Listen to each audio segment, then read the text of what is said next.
Southwest Florida's most trusted news. This is Wink News at 5:30. A man walks across the stage for his graduation nearly 50 years after he took his final exam. How he was able to get this special opportunity. After 50 years, a Southwest Florida man finally gets to walk across the graduation stage.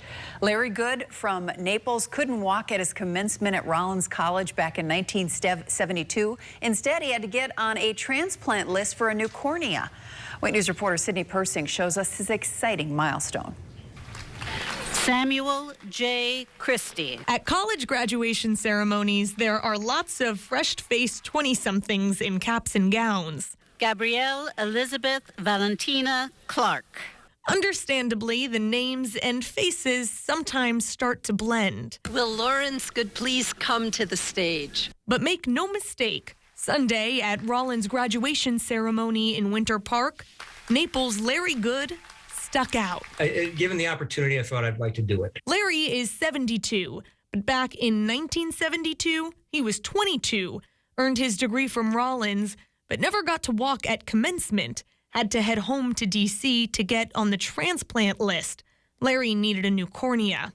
Flash forward 50 years, Larry started to think maybe he really missed out. I contacted one of my contacts at Rollins in the fall and said, could I do it this year since it's my reunion year?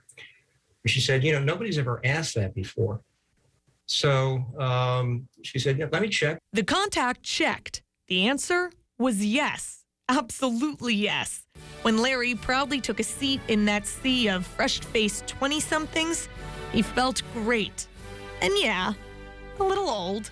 Come to realize that some of their parents weren't even born when I graduated. But Larry also felt inspired by those strangers, by the students with him in the stands, especially by Rollins' valedictorian, a student with a nonverbal form of autism. Just like Martin Luther King Jr., I have a dream. And that was inspiring. Larry is 72-year-old living proof. You're never too old to learn from the people around you.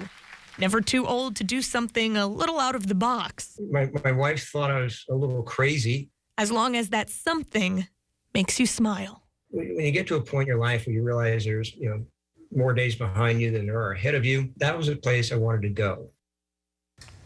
Well, we certainly wish Larry and the class of 2022 well. And you might have noticed Larry zoomed with Sydney from a hotel room right after commencement. He jetted off to France. So how's that for a graduation trip, Chris? It's one of the advantages of waiting a few years so you can afford to really treat yourself for your graduation. That's right. Otherwise, it's Chuck E. Cheese or something like that. We hope he's having a great time.